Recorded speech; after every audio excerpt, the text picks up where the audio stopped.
Hi ಎಲ್ರಿಗೂ ನಮಸ್ಕಾರ. Share marketing Kannada ಚಾನೆಲ್ಗೆ ನಿಮಗೆ ಸ್ವಾಗತ. ಇವತ್ತು ಜನವರಿ 16ಕ್ಕೆ ಟೋಟಲ್ 33 ಕಂಪನಿಗಳು ತಮ್ಮ ಕ್ವಾರ್ಟರ್ 3 ರಿಸಲ್ಟ್ಸ್ ಅನ್ನು ಡಿಕ್ಲೇರ್ ಮಾಡಿದ್ದಾರೆ. ಇದರಲ್ಲಿ ಕೆಲವೊಂದಿಷ್ಟು ಮೇನ್ ನಿಫ್ಟಿ 50 ಕಂಪನೀಸ್ ಕೂಡ ಇದೆ. ಸೊ ಇದರಲ್ಲಿ ಸೆಲೆಕ್ಟೆಡ್ ರಿಸಲ್ಟ್ಸ್ಗಳನ್ನು ಈ ಒಂದು ವಿಡಿಯೋದಲ್ಲಿ ನಾನು ಕವರ್ ಮಾಡ್ತೀನಿ. ಮೊದಲನೇದಾಗಿ ಇನ್ಫೋಸಿಸ್ ತಮ್ಮ ಕ್ವಾರ್ಟರ್ 3 ರಿಸಲ್ಟ್ ಅನ್ನು ಡಿಕ್ಲೇರ್ ಮಾಡಿದ್ದಾರೆ. TCS ನ ಕಡೆಯಿಂದ ಒಳ್ಳೆ ಒಂದು ರಿಸಲ್ಟ್ ನೋಡೋದಕ್ಕೆ ಸಿಕ್ಕಿತ್ತು. HCL ನ ಕಡೆಯಿಂದ ಒಳ್ಳೆ ಒಂದು ಪ್ರಾಫಿಟ್ ಗ್ರೋತ್ ನೋಡೋದಕ್ಕೆ ಸಿಕ್ಕಿತ್ತು. ಬಟ್ ರೆವೆನ್ಯೂ ಎಸ್ಟಿಮೇಷನ್ ಅನ್ನು ಮಿಸ್ ಮಾಡಿತ್ತು. ಇನ್ಫೋಸಿಸ್ ಕೂಡ ತಮ್ಮ ರಿಸಲ್ಟ್ಸ್ ಅನ್ನು ಡಿಕ್ಲೇರ್ ಮಾಡಿದ್ದಾರೆ. ಸೊ ಇಯರ್ ಆನ್ ಇಯರ್ ಇವರ ಪ್ರಾಫಿಟ್ಸ್ 11% ಇನ್ಕ್ರೀಸ್ ಆಗಿದೆ. ಸೊ ಬ್ರೋಕರೇಜ್ಗಳ ಎಸ್ಟಿಮೇಷನ್ಸ್ ಏನಿತ್ತು ಅದಕ್ಕಿಂತ ಒಳ್ಳೆ ಒಂದು ರಿಸಲ್ಟ್ ಅನ್ನ ಇನ್ಫೋಸಿಸ್ ಡಿಕ್ಲೇರ್ ಮಾಡಿದ್ದಾರೆ. ಹಾಗೆಯೇ ರೆವೆನ್ಯೂ ಗೈಡೆನ್ಸ್ ಅನ್ನು ಕೂಡ ಇನ್ಕ್ರೀಸ್ ಮಾಡ್ತಿದ್ದಾರೆ. ಲಾಸ್ಟ್ ಕ್ವಾರ್ಟರ್ ನಲ್ಲಿ 4.5% ನ ಅಪರ್ ರೆವೆನ್ಯೂ ಗೈಡೆನ್ಸ್ ನೋಡೋದಕ್ಕೆ ಸಿಕ್ಕಿತ್ತು. ಅದು ಈಗ 5% ಇನ್ಕ್ರೀಸ್ ಆಗಿದೆ. ಹಾಗೆ ಲೋವರ್ ರೆವೆನ್ಯೂ ಗೈಡೆನ್ಸ್ 3.75% ಇತ್ತು. ಅದು 4.5% ಇನ್ಕ್ರೀಸ್ ಆಗಿದೆ. ಹಾಗೆ ಟೋಟಲ್ ಕಾಂಟ್ರಾಕ್ಟ್ ವಿನ್ ಅಥವಾ ಡೀಲ್ ವಿನ್ಸ್ ಏನಿದೆ $2.5 ಬಿಲಿಯನ್ ನ ಅರೌಂಡ್ ಅಲ್ಲಿ ನೋಡೋದಕ್ಕೆ ಸಿಗ್ತದೆ. ಲಾಸ್ಟ್ ಕ್ವಾರ್ಟರ್ ನಲ್ಲಿ ಕೂಡ ಸಿಮಿಲರ್ ಫಿಗರ್ಸ್ ನಮಗೆ ನೋಡೋದಕ್ಕೆ ಸಿಕ್ಕಿತ್ತು. ಮೇ ಬಿ $2.6 ಬಿಲಿಯನ್ ನ ಟೋಟಲ್ ಡೀಲ್ ವಿನ್ಸ್ ಅನ್ನ ಕ್ವಾರ್ಟರ್ 2 ನಲ್ಲಿ ಇನ್ಫೋಸಿಸ್ ಡಿಕ್ಲೇರ್ ಮಾಡಿದ್ರು. ಸೊ ಡೀಲ್ ವಿನ್ಸ್ ಕೂಡ ಸ್ಟೇಬಲ್ ಆಗಿ ಕಾಣಿಸ್ತದೆ. ಇನ್ಫೋಸಿಸ್ ನ ಡೀಟೇಲ್ ರಿಸಲ್ಟ್ಸ್ ಅನ್ನು ಅಬ್ಸರ್ವ್ ಮಾಡಿದಾಗ ಸೊ ನಮಗೆ ಮೊದಲನೇ ಕಾಲಮ್ ಅಲ್ಲಿ ಈ ಒಂದು ಕ್ವಾರ್ಟರ್ ನ ರಿಸಲ್ಟ್ ನೋಡೋದಕ್ಕೆ ಸಿಗುತ್ತೆ. ಎರಡನೇ ಕಾಲಮ್ ಅಲ್ಲಿ ಲಾಸ್ಟ್ ಇಯರ್ 2023 ಡಿಸೆಂಬರ್ ನ ರಿಸಲ್ಟ್ ನೋಡೋದಕ್ಕೆ ಸಿಗುತ್ತೆ. ಹಾಗೆ ನಾಲ್ಕನೇ ಕಾಲಮ್ ಅಲ್ಲಿ ಲಾಸ್ಟ್ ಕ್ವಾರ್ಟರ್ ಸೆಪ್ಟೆಂಬರ್ 2024 ರಿಸಲ್ಟ್ ನೋಡೋದಕ್ಕೆ ಸಿಗುತ್ತೆ. ಸೊ ಮೊದಲನೇದಾಗಿ ರೆವೆನ್ಯೂ ಅನ್ನು ಅಬ್ಸರ್ವ್ ಮಾಡಿದಾಗ 41,764 ಕೋಟಿಯಷ್ಟು ರೆವೆನ್ಯೂ ಅನ್ನು ಡಿಕ್ಲೇರ್ ಮಾಡಿದರೆ 2023 ಡಿಸೆಂಬರ್ಗೆ ಕಂಪೇರ್ ಮಾಡಿದಾಗ ರೆವೆನ್ಯೂ ಇನ್ಕ್ರೀಸ್ ಆಗಿದೆ. ಹಾಗೆ ಲಾಸ್ಟ್ ಕ್ವಾರ್ಟರ್ 2024 ಸೆಪ್ಟೆಂಬರ್ ನಲ್ಲಿ 41,000 ಕೋಟಿ ಅರೌಂಡ್ ಅಲ್ಲಿ ರೆವೆನ್ಯೂ ಡಿಕ್ಲೇರ್ ಆಗಿತ್ತು. ಸೊ ಕ್ವಾರ್ಟರ್ ಆನ್ ಕ್ವಾರ್ಟರ್ ಕೂಡ ರೆವೆನ್ಯೂ ಇನ್ಕ್ರೀಸ್ ಆಗಿದೆ. ಹಾಗೆಯೇ ಕಂಪನಿಯ ಆಪರೇಟಿಂಗ್ ಪ್ರಾಫಿಟ್ಸ್ ಎಬಿಟಾ ಏನಿದೆ 8,912 ಕೋಟಿಯಷ್ಟು ಡಿಕ್ಲೇರ್ ಆಗಿದೆ. ಸೊ ಲಾಸ್ಟ್ ಇಯರ್ 2023 ಡಿಸೆಂಬರ್ ನಲ್ಲಿ 7,961 ಕೋಟಿಯ ಆಪರೇಟಿಂಗ್ ಪ್ರಾಫಿಟ್ಸ್ ಡಿಕ್ಲೇರ್ ಆಗಿತ್ತು. ಹಾಗೆ 2024 ಸೆಪ್ಟೆಂಬರ್ ನಲ್ಲಿ 8,649 ಕೋಟಿಯಷ್ಟು ಆಪರೇಟಿಂಗ್ ಪ್ರಾಫಿಟ್ಸ್ ಅನ್ನು ಡಿಕ್ಲೇರ್ ಮಾಡಿದ್ರು. So operating profits quarter on quarter 3% increase ಆಗ್ತದೆ. Year on year 12% operating profit increase ಆಗಿದೆ. ಇನ್ಫೋಸಿಸ್ ನ ನೆಟ್ ಪ್ರಾಫಿಟ್ಸ್ ಅನ್ನು ಅಬ್ಸರ್ವ್ ಮಾಡಿದಾಗ 6,806 ಕೋಟಿಯ ನೆಟ್ ಪ್ರಾಫಿಟ್ಸ್ ಅನ್ನು ಡಿಕ್ಲೇರ್ ಮಾಡಿದ್ದಾರೆ. ಲಾಸ್ಟ್ ಇಯರ್ 2023 ಡಿಸೆಂಬರ್ ನಲ್ಲಿ 6,106 ಕೋಟಿಯ ನೆಟ್ ಪ್ರಾಫಿಟ್ಸ್ ನೋಡೋದಕ್ಕೆ ಸಿಕ್ಕಿತ್ತು. Net profits almost 11% year on year increase ಆಗ್ತಿರೋದು ಕಾಣಿಸ್ತಿದೆ. ಹಾಗೆ 6,506 ಕೋಟಿಯಷ್ಟು ನೆಟ್ ಪ್ರಾಫಿಟ್ಸ್ ಅನ್ನ ಸೆಪ್ಟೆಂಬರ್ ತಿಂಗಳಲ್ಲಿ ಡಿಕ್ಲೇರ್ ಮಾಡಿದ್ರು.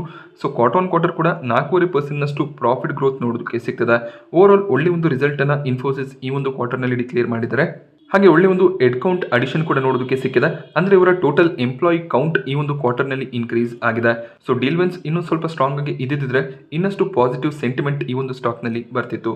ಬಟ್ ಓವರ್ ಆಲ್ ಇನ್ಫೋಸಿಸ್ ಒಳ್ಳೆ ಒಂದು ರಿಸಲ್ಟ್ ಅನ್ನು ಡಿಕ್ಲೇರ್ ಮಾಡಿದರೆ ಇವತ್ತು ಸ್ಟಾಕ್ ಪ್ರೈಸ್ ನಲ್ಲಿ 1.5% ನ ಕರೆಕ್ಷನ್ ನೋಡೋದಕ್ಕೆ ಸಿಕ್ಕಿದೆ. ಲಾರ್ಜ್ ಕ್ಯಾಪ್ ಐಟಿ ಸ್ಟಾಕ್ ಗಳಲ್ಲಿ ಸ್ವಲ್ಪ ಪ್ರೆಷರ್ ಇವತ್ತು ನೋಡೋದಕ್ಕೆ ಸಿಕ್ಕಿತ್ತು. ಹಾಗೆ ಇನ್ಫೋಸಿಸ್ ನಾಸ್ಡಾಕ್ ನಲ್ಲಿ ಕೂಡ ಟ್ರೇಡ್ ಆಗುತ್ತೆ. ಇನ್ಫೋಸಿಸ್ ನ ADR ಪ್ರೈಸ್ ನಲ್ಲಿ 6% ಅರೌಂಡ್ ಅಲ್ಲಿ ಕರೆಕ್ಷನ್ ಆಲ್ರೆಡಿ ನೋಡೋದಕ್ಕೆ ಸಿಗ್ತದೆ. ಸೊ ನಾಸ್ಡಾಕ್ ನಲ್ಲಿ ಸ್ವಲ್ಪ ವೀಕ್ನೆಸ್ ಇನ್ಫೋಸಿಸ್ ನಲ್ಲಿ ನೋಡೋದಕ್ಕೆ ಸಿಕ್ಕಿದೆ. ಇದೇ ರೀತಿಯ ವೀಕ್ ಸೆಂಟಿಮೆಂಟ್ ನಲ್ಲಿ ಕ್ಲೋಸಿಂಗ್ ನೋಡೋದಕ್ಕೆ ಸಿಕ್ಕಿದ್ರೆ ನಾಳೆ ಇನ್ಫೋಸಿಸ್ ನೆಗೆಟಿವ್ ಆಗಿ ಓಪನ್ ಆಗುವಂತ ಚಾನ್ಸಸ್ ಇರುತ್ತೆ. ಆಕ್ಸಿಸ್ ಬ್ಯಾಂಕ್ ಕೂಡ ತಮ್ಮ ಕ್ವಾರ್ಟರ್ 3 ರಿಸಲ್ಟ್ ಅನ್ನು ಡಿಕ್ಲೇರ್ ಮಾಡಿದ್ದಾರೆ. Year on year net profits 4% increase ಆಗಿದೆ. ಬ್ರೋಕರೇಜ್ಗಳ ಎಸ್ಟಿಮೇಷನ್ ಇದ್ದಿದ್ದು 5.5% 6% ಪ್ರಾಫಿಟ್ ಗ್ರೋತ್ ಬರ್ಬೋದು ಅಂತ. ಬಟ್ ಸ್ಟಾಕ್ ಇವತ್ತು ಆಲ್ಮೋಸ್ಟ್ 2% ಜಂಪ್ ನೊಂದಿಗೆ ಕ್ಲೋಸಿಂಗ್ ಅನ್ನು ಕೊಟ್ಟಿದೆ. ಆಕ್ಸಿಸ್ ಬ್ಯಾಂಕ್ ನ ಡೀಟೇಲ್ ರಿಸಲ್ಟ್ಸ್ ಅನ್ನು ಅಬ್ಸರ್ವ್ ಮಾಡಿದಾಗ 36,926 ಕೋಟಿಯ ಟೋಟಲ್ ಇನ್ಕಮ್ ಅನ್ನು ಡಿಕ್ಲೇರ್ ಮಾಡಿದ್ದಾರೆ. ಇವರ ಫಿಗರ್ಸ್ ನಮಗೆ ಲ್ಯಾಕ್ಸ್ ನಲ್ಲಿ ನೋಡೋದಕ್ಕೆ ಸಿಗುತ್ತೆ. ಲಾಸ್ಟ್ ಕ್ವಾರ್ಟರ್ ನಲ್ಲಿ 37,141 ಕೋಟಿಯ ಟೋಟಲ್ ಇನ್ಕಮ್ ಡಿಕ್ಲೇರ್ ಆಗಿತ್ತು. So quarter on quarter total income fall ಆಗ್ತದೆ. ಹಾಗೆ ಇಯರ್ ಆನ್ ಇಯರ್ ಕಂಪ್ಯಾರಿಸನ್ ಮಾಡಿದಾಗ ಟೋಟಲ್ ಇನ್ಕಮ್ ಇನ್ಕ್ರೀಸ್ ಆಗಿದೆ. ಇವರ ಆಪರೇಟಿಂಗ್ ಪ್ರಾಫಿಟ್ಸ್ ಅನ್ನು ಅಬ್ಸರ್ವ್ ಮಾಡಿದಾಗ ಆಪರೇಟಿಂಗ್ ಪ್ರಾಫಿಟ್ಸ್ 10,533 ಕೋಟಿ ಡಿಕ್ಲೇರ್ ಆಗಿದ್ದು ಲಾಸ್ಟ್ ಕ್ವಾರ್ಟರ್ಗೆ ಕಂಪೇರ್ ಮಾಡಿದಾಗ ಆಪರೇಟಿಂಗ್ ಪ್ರಾಫಿಟ್ ಕೂಡ ಫಾಲ್ ಆಗ್ತದೆ. 10,712 ಕೋಟಿಯ ಆಪರೇಟಿಂಗ್ ಪ್ರಾಫಿಟ್ಸ್ ಅನ್ನ ಲಾಸ್ಟ್ ಕ್ವಾರ್ಟರ್ ನಲ್ಲಿ ಡಿಕ್ಲೇರ್ ಮಾಡಿದ್ರು. ಇಯರ್ ಆನ್ ಇಯರ್ ಕಂಪ್ಯಾರಿಸನ್ ಅನ್ನು ಮಾಡಿದಾಗ ಆಪರೇಟಿಂಗ್ ಪ್ರಾಫಿಟ್ಸ್ ಇನ್ಕ್ರೀಸ್ ಆಗಿದೆ. ನೆಟ್ ಪ್ರಾಫಿಟ್ಸ್ 6,303 ಕೋಟಿಯಷ್ಟು ಡಿಕ್ಲೇರ್ ಆಗ್ತದೆ. ಲಾಸ್ಟ್ ಕ್ವಾರ್ಟರ್ ನಲ್ಲಿ 6,917 ಕೋಟಿಯ ಟೋಟಲ್ ಪ್ರಾಫಿಟ್ ಡಿಕ್ಲೇರ್ ಆಗಿತ್ತು. So year on year comparison ಅನ್ನು ಮಾಡಿದಾಗ ಪ್ರಾಫಿಟ್ಸ್ ಇನ್ಕ್ರೀಸ್ ಆಗಿದೆ. 6,071 ಕೋಟಿ ಪ್ರಾಫಿಟ್ಸ್ ಅನ್ನ ಡಿಸೆಂಬರ್ 2023 ಡಿಕ್ಲೇರ್ ಮಾಡಿದ್ರು. Quarter on quarter profits fall ಆಗ್ತದೆ. ಹಾಗೆ ಇಯರ್ ಆನ್ ಇಯರ್ ಕಂಪ್ಯಾರಿಸನ್ ಅನ್ನು ಮಾಡಿದಾಗ ಒಳ್ಳೆ ಒಂದು ರಿಸಲ್ಟ್ ಡಿಕ್ಲೇರ್ ಆಗಿದೆ. ಬ್ರೋಕರೇಜ್ಗಳ ಎಸ್ಟಿಮೇಷನ್ಸ್ ಕೂಡ ರೀಚ್ ಆಗ್ತಿರೋದು ಕಾಣಿಸ್ತಿಲ್ಲ. ಹಾಗೆ ಬ್ಯಾಂಕ್ ನ ರಿಸಲ್ಟ್ ಅನ್ನು ಅಬ್ಸರ್ವ್ ಮಾಡುವಾಗ ನೆಟ್ NPA ಅವರ ಬ್ಯಾಡ್ ಲೋನ್ಸ್ ಏನಿದೆ ಆ ಒಂದು ಫಿಗರ್ಸ್ ಅನ್ನು ಕೂಡ ನಾವು ಚೆಕ್ ಮಾಡಬೇಕಾಗುತ್ತೆ. 0.35 ನೆಟ್ NPA ಡಿಕ್ಲೇರ್ ಆಗ್ತದೆ. ಲಾಸ್ಟ್ ಕ್ವಾರ್ಟರ್ ನಲ್ಲಿ 0.34% ನೆಟ್ NPA ಡಿಕ್ಲೇರ್ ಆಗಿತ್ತು. ಸ್ವಲ್ಪ ಬ್ಯಾಡ್ ಲೋನ್ಸ್ ಇನ್ಕ್ರೀಸ್ ಆಗಿದೆ. ಹಾಗೆ ಡಿಸೆಂಬರ್ 2023 0.36% ನಷ್ಟು ನೆಟ್ NPA ಡಿಕ್ಲೇರ್ ಆಗಿತ್ತು. ಹಾಗೆ ಕಂಪನಿಯ loan book year on year 9% increase ಆಗಿದೆ. ಹಾಗೆ ಲಾಸ್ಟ್ ಕ್ವಾರ್ಟರ್ಗೆ ಕಂಪೇರ್ ಮಾಡಿದಾಗ ಸ್ವಲ್ಪ ಲೋನ್ ಬುಕ್ ಕಡಿಮೆ ಆಗ್ತಿರೋದು ಕಾಣಿಸ್ತದೆ. So quarter on quarter performance ಅಷ್ಟು ಸ್ಟ್ರಾಂಗ್ ಆಗಿ ಬರ್ತಿಲ್ಲ. ಸೊ ರಿಸಲ್ಟ್ನ ಪ್ರೆಷರ್ ನಾಳೆ ಆಕ್ಸಿಸ್ ಬ್ಯಾಂಕ್ನ ಸ್ಟಾಕ್ ಪ್ರೈಸ್ನಲ್ಲಿ ನೋಡೋದಕ್ಕೆ ಸಿಗ್ಬೋದು. ಕ್ವಾರ್ಟರ್ ಆನ್ ಕ್ವಾರ್ಟರ್ ಅಷ್ಟು ಸ್ಟ್ರಾಂಗ್ ಪರ್ಫಾರ್ಮೆನ್ಸ್ ಬಂದಿಲ್ಲ. ಹಾಗೆ ಬ್ರೋಕರೇಜ್ಗಳ ಎಸ್ಟಿಮೇಷನ್ಸ್ ಕೂಡ ಮಿಸ್ ಆಗಿರೋದ್ರಿಂದ ಸ್ವಲ್ಪ ಕರೆಕ್ಷನ್ನ ಎಕ್ಸ್ಪೆಕ್ಟೇಷನ್ ಇರುತ್ತೆ. ಬಟ್ ಮುಂದಿನ ಕ್ವಾರ್ಟರ್ಗಳಲ್ಲಿ ಪರ್ಫಾರ್ಮೆನ್ಸ್ ಇಂಪ್ರೂವ್ ಆಗುವಂಥ ಚಾನ್ಸಸ್ ಇದೆ. ಹಾಗೆ ಇನ್ನೊಂದು large cap IT company LTI Mindtree ಕೂಡ ತಮ್ಮ Q3 ರಿಸಲ್ಟ್ಸ್ ಅನ್ನು ಡಿಕ್ಲೇರ್ ಮಾಡಿದ್ದಾರೆ. ಇವರ profits year on year 7% fall ಆಗಿದೆ. ಹಾಗೆ ರೆವೆನ್ಯೂ 7% ಇನ್ಕ್ರೀಸ್ ಆಗ್ತಿರೋದು ಕಾಣಿಸ್ತಿದೆ. LTI ಮೈಂಟ್ರಿ ಇವತ್ತು ಪಾಸಿಟಿವ್ ಕ್ಲೋಸಿಂಗ್ ಅನ್ನು ಕೊಟ್ಟಿದೆ. 2.5% ಜಂಪ್ ಸ್ಟಾಕ್ ಪ್ರೈಸ್ ನಲ್ಲಿ ನೋಡೋದಕ್ಕೆ ಸಿಕ್ತು. ಡೀಲ್ ವಿನ್ಸ್ $1.68 ಬಿಲಿಯನ್ ನಷ್ಟು ಡಿಕ್ಲೇರ್ ಆಗಿದೆ. So deal wins year on year quarter on quarter increase ಆಗಿದೆ. LTI ಮೈಂಟ್ರಿಯ ಡೀಟೇಲ್ ರಿಸಲ್ಟ್ಸ್ ಅನ್ನು ಅಬ್ಸರ್ವ್ ಮಾಡಿದಾಗ ಇವರ ಫಿಗರ್ಸ್ ಮಿಲಿಯನ್ಸ್ ನಲ್ಲಿ ನೋಡೋದಕ್ಕೆ ಸಿಗುತ್ತೆ. 9,660 ಕೋಟಿಯಷ್ಟು ರೆವೆನ್ಯೂನ ಈ ಒಂದು ಕ್ವಾರ್ಟರ್ ನಲ್ಲಿ ಡಿಕ್ಲೇರ್ ಮಾಡಿದ್ದಾರೆ. ಲಾಸ್ಟ್ ಕ್ವಾರ್ಟರ್ ನಲ್ಲಿ 9,432 ಕೋಟಿಯ ರೆವೆನ್ಯೂ ಡಿಕ್ಲೇರ್ ಆಗಿತ್ತು. ಹಾಗೆ 2023 ಡಿಸೆಂಬರ್ ನಲ್ಲಿ 9,016 ಕೋಟಿಯ ರೆವೆನ್ಯೂ ಡಿಕ್ಲೇರ್ ಮಾಡಿದ್ರು. So revenues year on year quarter on quarter increase ಆಗಿದೆ. ಹಾಗೆ ಎಕ್ಸ್ಪೆನ್ಸಸ್ ಕೂಡ ಈ ಒಂದು ಕ್ವಾರ್ಟರ್ ನಲ್ಲಿ ಇನ್ಕ್ರೀಸ್ ಆಗ್ತದೆ. ಹಾಗೆ ನಾವು ಪ್ರಾಫಿಟ್ ಬಿಫೋರ್ ಟ್ಯಾಕ್ಸ್ ಅನ್ನು ಅಬ್ಸರ್ವ್ ಮಾಡಿದಾಗ 1,472 ಕೋಟಿಯ ಪ್ರಾಫಿಟ್ ಬಿಫೋರ್ ಟ್ಯಾಕ್ಸ್ ಡಿಕ್ಲೇರ್ ಆಗಿದೆ. ಪ್ರಾಫಿಟ್ ಬಿಫೋರ್ ಟ್ಯಾಕ್ಸ್ ಕೂಡ year on year quarter on quarter fall ಆಗ್ತಿರೋದು ಕಾಣಿಸ್ತಿದೆ. ಓವರ್ ಆಲ್ 1,085 ಕೋಟಿಯ ಪ್ರಾಫಿಟ್ಸ್ ಅನ್ನು ಡಿಕ್ಲೇರ್ ಮಾಡಿದರೆ ಫಿಗರ್ಸ್ ಮಿಲಿಯನ್ಸ್ ನಲ್ಲಿದೆ. ಹಾಗೆ ಲಾಸ್ಟ್ ಕ್ವಾರ್ಟರ್ ನಲ್ಲಿ 1,251 ಕೋಟಿಯ ಪ್ರಾಫಿಟ್ ಡಿಕ್ಲೇರ್ ಆಗಿತ್ತು. So quarter on quarter profit fall ಆಗ್ತಿರೋದು ಕಾಣಿಸ್ತಿದೆ. ಹಾಗೆ ಇಯರ್ ಆನ್ ಇಯರ್ ಕೂಡ ಪ್ರಾಫಿಟ್ ಫಾಲ್ ಆಗಿದೆ. 1,168 ಕೋಟಿ ಪ್ರಾಫಿಟ್ಸ್ ಅನ್ನ ಡಿಸೆಂಬರ್ ಕ್ವಾರ್ಟರ್ ನಲ್ಲಿ ಇವರು ಡಿಕ್ಲೇರ್ ಮಾಡಿದ್ರು. ಸೊ LTI ಮೈಂಟ್ರಿ ಕಡೆಯಿಂದ ಕೂಡ ಅಷ್ಟೊಳ್ಳೆ ರಿಸಲ್ಟ್ ನೋಡೋದಕ್ಕೆ ಸಿಕ್ಕಿಲ್ಲ. ಆದ್ರಿಂದ ಸ್ಟಾಕ್ ಪ್ರೈಸ್ ನಲ್ಲಿ ಸ್ವಲ್ಪ ಪ್ರೆಷರ್ ಇರಬಹುದು. ಬಟ್ ಒಂದು ಸ್ಟ್ರಾಂಗ್ ಡೀಲ್ ವಿನ್ಸ್ ಅನ್ನ ಡಿಕ್ಲೇರ್ ಮಾಡಿದರೆ ಈ ಡೀಲ್ ವಿನ್ಸ್ ನ ರೀಸನ್ ನಿಂದ ಏನಾದರೂ ಸ್ಟಾಕ್ ಗೇನ್ ಆಗುತ್ತಾ ಅದು ನಾಳೆ ನಮಗೆ ಗೊತ್ತಾಗುತ್ತೆ. ಹಾಗೆ ಮಾರ್ಕೆಟ್ ಕ್ಯಾಪ್ ನ ಆಧಾರದ ಮೇಲೆ ಅತಿ ದೊಡ್ಡ ಕಂಪನಿ ರಿಲಯನ್ಸ್ ಇಂಡಸ್ಟ್ರೀಸ್ ಇವರು ಕೂಡ ತಮ್ಮ Q3 ರಿಸಲ್ಟ್ ಅನ್ನು ಡಿಕ್ಲೇರ್ ಮಾಡಿದ್ದಾರೆ. ಇವತ್ತು ಸ್ಟಾಕ್ ಪ್ರೈಸ್ ನಲ್ಲಿ 2% ನಷ್ಟು ಜಂಪ್ ನೋಡೋದಕ್ಕೆ ಸಿಕ್ತು. ಸೊ ಕಂಪನಿಯ ಫಿಗರ್ಸ್ ಕ್ರೋರ್ಸ್ ನಲ್ಲಿ ನೋಡೋದಕ್ಕೆ ಸಿಗುತ್ತೆ. 2,43,865 ಕೋಟಿಯ ರೆವೆನ್ಯೂ ಅನ್ನು ಡಿಕ್ಲೇರ್ ಮಾಡಿದ್ದಾರೆ. ಲಾಸ್ಟ್ ಕ್ವಾರ್ಟರ್ ನಲ್ಲಿ 2,35,481 ಕೋಟಿಯ ರೆವೆನ್ಯೂ ಡಿಕ್ಲೇರ್ ಆಗಿತ್ತು. ಹಾಗೆ ಡಿಸೆಂಬರ್ 2023 2,27,970 ಕೋಟಿಯ ರೆವೆನ್ಯೂ ಡಿಕ್ಲೇರ್ ಮಾಡಿದ್ರು. ಸೊ ಒಂದು ಸ್ಟ್ರಾಂಗ್ ರೆವೆನ್ಯೂ ಗ್ರೋತ್ ನೋಡೋದಕ್ಕೆ ಸಿಗ್ತದೆ. ಹಾಗೆ ಕಂಪನಿಯ ಎಕ್ಸ್ಪೆನ್ಸಸ್ ಅನ್ನು ಅಬ್ಸರ್ವ್ ಮಾಡಿದಾಗ ಎಕ್ಸ್ಪೆನ್ಸಸ್ ಈ ಒಂದು ಕ್ವಾರ್ಟರ್ ನಲ್ಲಿ ಇನ್ಕ್ರೀಸ್ ಆಗಿದೆ. 28,643 ಕೋಟಿಯ ಆಪರೇಟಿಂಗ್ ಪ್ರಾಫಿಟ್ಸ್ ಅನ್ನು ಡಿಕ್ಲೇರ್ ಮಾಡಿದರೆ ಲಾಸ್ಟ್ ಕ್ವಾರ್ಟರ್ ನಲ್ಲಿ 25,037 ಕೋಟಿಯ ಆಪರೇಟಿಂಗ್ ಪ್ರಾಫಿಟ್ಸ್ ಡಿಕ್ಲೇರ್ ಆಗಿತ್ತು. ಹಾಗೆ 2023 ಡಿಸೆಂಬರ್ ನಲ್ಲಿ 25,833 ಕೋಟಿ ಆಪರೇಟಿಂಗ್ ಪ್ರಾಫಿಟ್ಸ್ ಡಿಕ್ಲೇರ್ ಮಾಡಿದ್ರು. ಸೊ ಎಬಿಟಾ ಮಾರ್ಜಿನ್ಸ್ ಕೂಡ ಇಂಪ್ರೂವ್ ಆಗ್ತಿರೋದು ಕಾಣಿಸ್ತಿದೆ. ಸೊ 18,540 ಕೋಟಿ ಪ್ರಾಫಿಟ್ಸ್ ಅನ್ನ ರಿಲಯನ್ಸ್ ಈ ಒಂದು ಕ್ವಾರ್ಟರ್ ನಲ್ಲಿ ಡಿಕ್ಲೇರ್ ಮಾಡಿದರೆ ಲಾಸ್ಟ್ ಕ್ವಾರ್ಟರ್ ನಲ್ಲಿ 16,563 ಕೋಟಿಯ ಪ್ರಾಫಿಟ್ ಡಿಕ್ಲೇರ್ ಆಗಿತ್ತು. ಹಾಗೆ ಡಿಸೆಂಬರ್ 2023 17,265 ಕೋಟಿ ಪ್ರಾಫಿಟ್ಸ್ ಅನ್ನ ಡಿಕ್ಲೇರ್ ಮಾಡಿದ್ರು.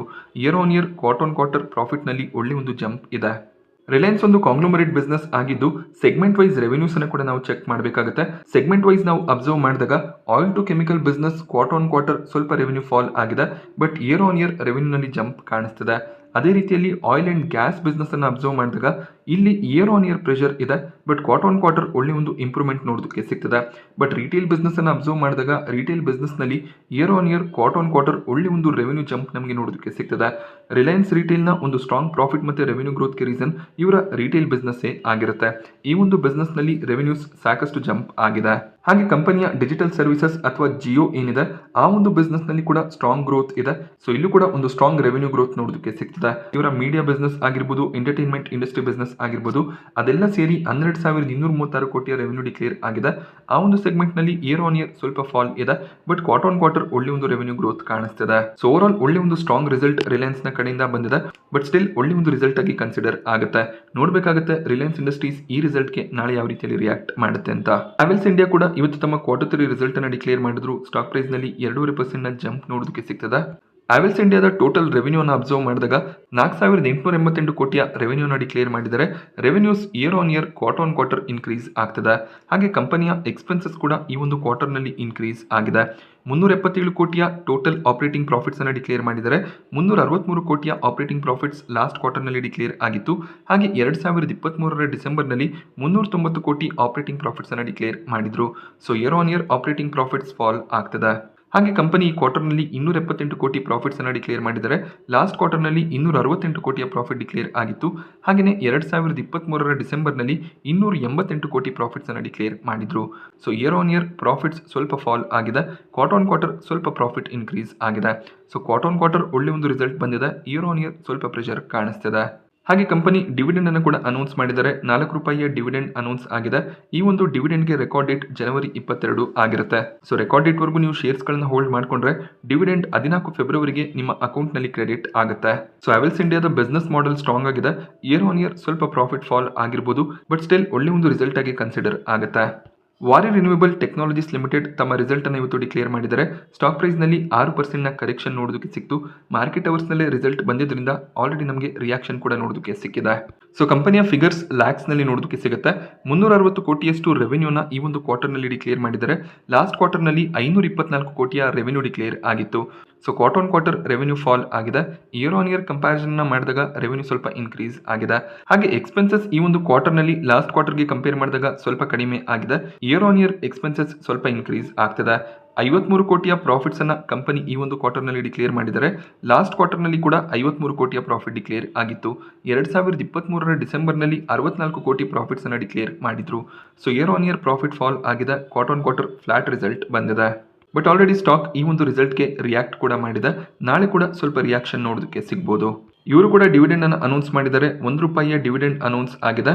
ಈ ಒಂದು ಡಿವಿಡೆಂಡ್ಗೆ ರೆಕಾರ್ಡ್ ಡೇಟ್ 24 ಜನವರಿ ಆಗಿರುತ್ತೆ. ಜೆನ್ಸಾಲ್ ಇಂಜಿನಿಯರಿಂಗ್ ಕೂಡ ಇವತ್ತು ನ್ಯೂಸ್ ನಲ್ಲಿತ್ತು. 5% ಜಂಪ್ ಈ ಕಂಪನಿಯ ಸ್ಟಾಕ್ ಪ್ರೈಸ್ ನಲ್ಲಿ ನೋಡೋದಕ್ಕೆ ಸಿಗ್ತದೆ. ಈ ಕಂಪನಿಯ ಡೀಟೇಲ್ ಫಂಡಮೆಂಟಲ್ ಅನಾಲಿಸಿಸ್ ಅನ್ನು ನಾನು ಮಾಡಿದ್ದೆ. ಇವರು ಎಲೆಕ್ಟ್ರಿಕ್ ವೆಹಿಕಲ್ ಲೀಸಿಂಗ್ ಬಿಸ್ನೆಸ್ ಅನ್ನ ಮಾಡ್ತಾರೆ. ಆ ಒಂದು ಬಿಸ್ನೆಸ್ ನಲ್ಲಿ ಈಗ ರೆಫೆಕ್ಸ್ ಗ್ರೀನ್ ಮೊಬಿಲಿಟಿ ಅನ್ನುವಂಥ ಕಂಪನಿ ಕಡೆಯಿಂದ 2997 ಎಲೆಕ್ಟ್ರಿಕ್ 4 ವೀಲರ್ ವೆಹಿಕಲ್ಸ್ ಗಳನ್ನ ಪರ್ಚೇಸ್ ಮಾಡ್ತಿದ್ದಾರೆ. ಇದನ್ನು ಅವರು ಲೀಸ್ ಬೇಸಿಸ್ ಮೇಲೆ ಬೆಂಗಳೂರು, ಹೈದರಾಬಾದ್, ಮುಂಬೈ, ಪುಣೆ ಈ ಎಲ್ಲ ಕಡೆಗಳಲ್ಲಿ ಯಾರೆಲ್ಲ ಕಾರ್ಪೊರೇಟ್ ಕಂಪನಿಗಳು ಈ ರೀತಿಯ ಲೀಸ್ಡ್ ವೆಹಿಕಲ್ಸ್ ಗಳನ್ನ ಬಳಸ್ತಾರೆ ಅವರು ಜೆನ್ಸಾಲ್ ಇಂಜಿನಿಯರಿಂಗ್ ನಿಂದ ಲೀಸ್ ಬೇಸಿಸ್ ಮೇಲೆ ಈ ವೆಹಿಕಲ್ಸ್ ಗಳನ್ನ ಪರ್ಚೇಸ್ ಮಾಡ್ತಾರೆ. ಸಸ್ಟೈನಬಲ್ ಫೋಕಸ್ ಇರೋದ್ರಿಂದ ಎಲೆಕ್ಟ್ರಿಕ್ ವೆಹಿಕಲ್ಸ್ ಗಳಿಗೆ ಸಾಕಷ್ಟು ಡಿಮ್ಯಾಂಡ್ ಇದೆ. ಈ ಒಂದು ಸೆಗ್ಮೆಂಟ್ ನಲ್ಲಿ ಒಳ್ಳೆ ಒಂದು ರೆವೆನ್ಯೂ ಗ್ರೋತ್ ಅನ್ನು ಕೂಡ ಜೆನ್ಸಾಲ್ ಇಂಜಿನಿಯರಿಂಗ್ ರೀಸೆಂಟ್ ಟೈಮ್ ನಲ್ಲಿ ತೋರಿಸಿದ್ರು. ಹಾಗೆ ಕಂಪನಿ ಎಲೆಕ್ಟ್ರಿಕ್ ವೆಹಿಕಲ್ಸ್ ಗಳನ್ನ ಮ್ಯಾನುಫ್ಯಾಕ್ಚರ್ ಕೂಡ ಮಾಡ್ತಿದ್ದಾರೆ. ಮುಂದೆ ಅವರೇ ಎಲೆಕ್ಟ್ರಿಕ್ ವೆಹಿಕಲ್ಸ್ ಗಳನ್ನ ಮ್ಯಾನುಫ್ಯಾಕ್ಚರ್ ಮಾಡಿ ಸೊ ಮೇ ಬಿ ಅದನ್ನ ಲೀಸ್ ಬೇಸಿಸ್ ಮೇಲೆ ಕೂಡ ಕೊಡಬಹುದು. ಈ ರೀತಿಯಲ್ಲಿ ಒಂದು ಸ್ಟ್ರಾಂಗ್ ಬಿಸ್ನೆಸ್ ಮಾಡೆಲ್ ಬಿಲ್ಡ್ ಮಾಡುವಂತ ಪ್ಲಾನ್ ಅನ್ನ ಜೆನ್ಸಾಲ್ ಇಂಜಿನಿಯರಿಂಗ್ ಮಾಡ್ತಿದ್ದಾರೆ. ಸೊ ಈ ಒಂದು ಎಲೆಕ್ಟ್ರಿಕ್ ವೆಹಿಕಲ್ ಟ್ರಾನ್ಸ್ಫರ್ ನ್ಯೂಸ್ ನಿಂದ ಸ್ಟಾಕ್ ಪ್ರೈಸ್ ನಲ್ಲಿ ಇವತ್ತು ಜಂಪ್ ನೋಡೋದಕ್ಕೆ ಸಿಕ್ಕಿದೆ. ನಾನಿವತ್ತು ನಿಮಗೆ ಮಾರ್ಕೆಟ್ ನ ಬಗ್ಗೆ ಕೊಟ್ಟಂತ ಇನ್ಫಾರ್ಮೇಶನ್ ಇಷ್ಟ ಆದ್ರೆ ವಿಡಿಯೋನ ಲೈಕ್ ಮಾಡಿ. ಹಾಗೆ ಇದೇ ರೀತಿಯ ಮಾರ್ಕೆಟ್ ಅಪ್ಡೇಟ್ಸ್ ಗಳಿಗೋಸ್ಕರ ಚಾನಲ್ ನ ಸಬ್ಸ್ಕ್ರೈಬ್ ಮಾಡ್ಕೊಳ್ಳಿ. Thank you friends.